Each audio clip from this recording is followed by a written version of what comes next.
What's up, YouTube? Chevy Brother checking back again with you guys. Yeah, I'm at it again. We actually got the C10 here in the lab. We got that, under the knife tonight. What we doing now is the revo slippery clutch upgrade that we're doing to this truck. The part number that I used here for the heavy duty slipper clutch shoes and everything. The part number is 5352R. The price I paid for this is $950. Um, I got mod 1 gears. I'm not gonna show you guys how many teeth are on that. But yeah, we're gonna put the mod 1 gears in. We're gonna pop this in, and we're gonna put it back in this truck because the original clutch that I had in here, it blew apart. So I stole this one out of my rustler and threw it in there. And as you can see, the big block, even on 3S, you can see the shoes in there. I mean, they're pretty beat. See that? Okay, I'll show you guys the pressure plate too. See? And that's with the slipper adjusted all the way super tight. No, nothing. So I know that motor has a lot of torque because if you look at the shoes, look at it. Now, I know these shoes weren't in the best condition when I put the truck together, but look at them. You could tell that it's just a matter of time before these shoes blow apart like the other ones did. I just basically threw this in here. This was out of my rustler. It was used. It was pretty beat. I just threw it in here just to get C10 running, and this is what I had in there. So let's see. Yeah, there it goes. It focuses. So this is why I'm doing the swap. I'll check in with you guys in just a second when we get some more of the clutch assembled. Okay, guys, checking back in with you. We got some more parts of the clutch here. Again, we are doing our revo slipper clutch swap on the C10 here, which is actually a Traxxas Stampede 4x4. I'm going to do a comparison here. Let me see if I can find my pieces. Here we go. Okay, that's a normal revo spec clutch that you could find either in a slash 4x4 or either in a rustler. I have both.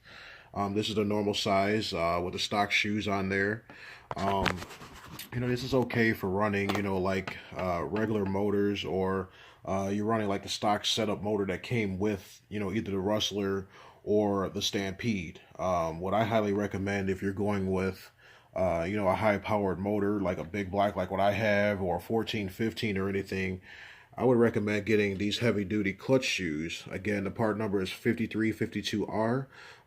This kit is originally for the e-revo, and I believe they use the same clutch kit or clutch shoes on the E-Max. I'm not really sure. I have to look into that. But yes, this is the shoes here. These shoes are actually aluminum. They're not graphite like the stock ones are, as you can see here. These are aluminum. So what we're going to do is we're going to go ahead and pop these shoes in, put the clutch assembly together, and I'll check back in with you in just a second. Okay, we're back. We just finished the Revo slipper clutch upgrade for the Stampede 4x4, which is over here. We don't have enough room on our table here, so that's why it's on the floor. But yeah, we went ahead and assembled it. If you look at it here, we have the aluminum spacer for the bearing. That's also in there. That was on it previously when I had the small clutch in there.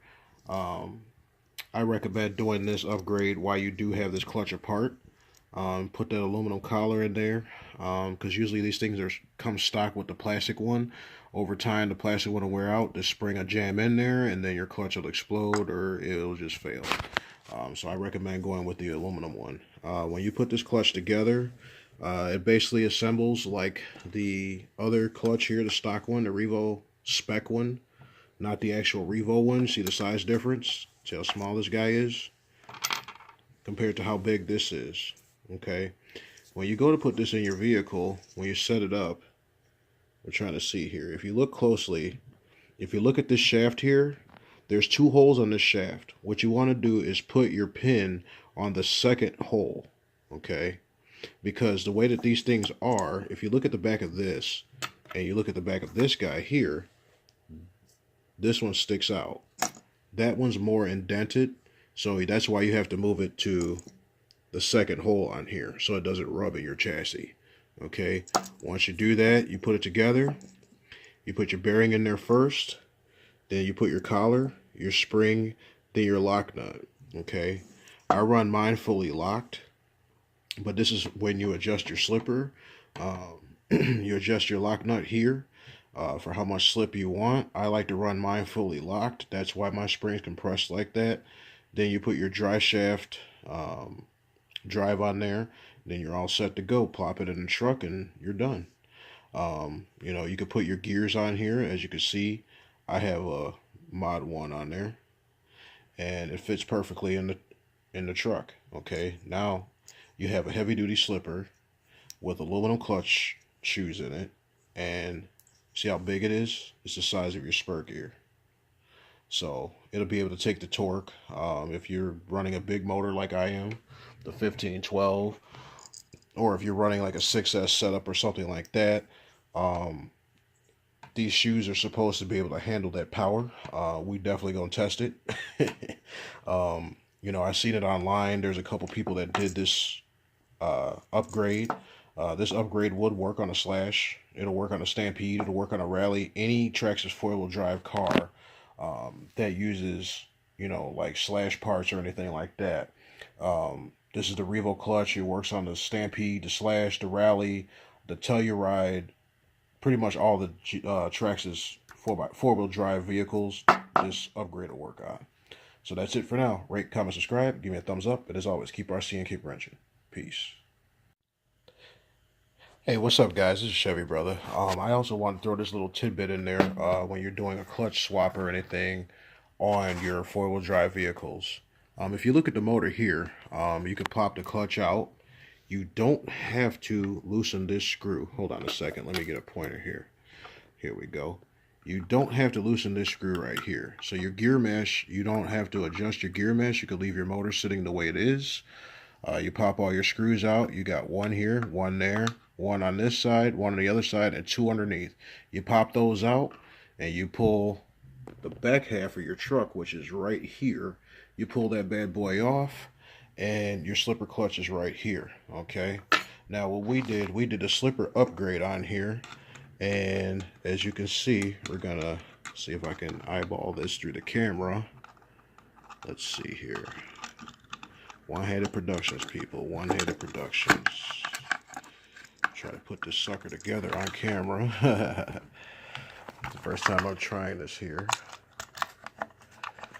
Okay, hold on a second. There we go. Alright. Now the clutch is in. As you can see, we're going to go ahead and turn the gears. Let you guys see that. You know, it's in there. Nothing's rubbing. Gear mesh is perfect, as you guys can see. And you see how fat the clutch is now? So yeah, whatever power that this motor can throw out, now I have a clutch that can take it. It has aluminum shoes in there and it can handle the power. That's it for now.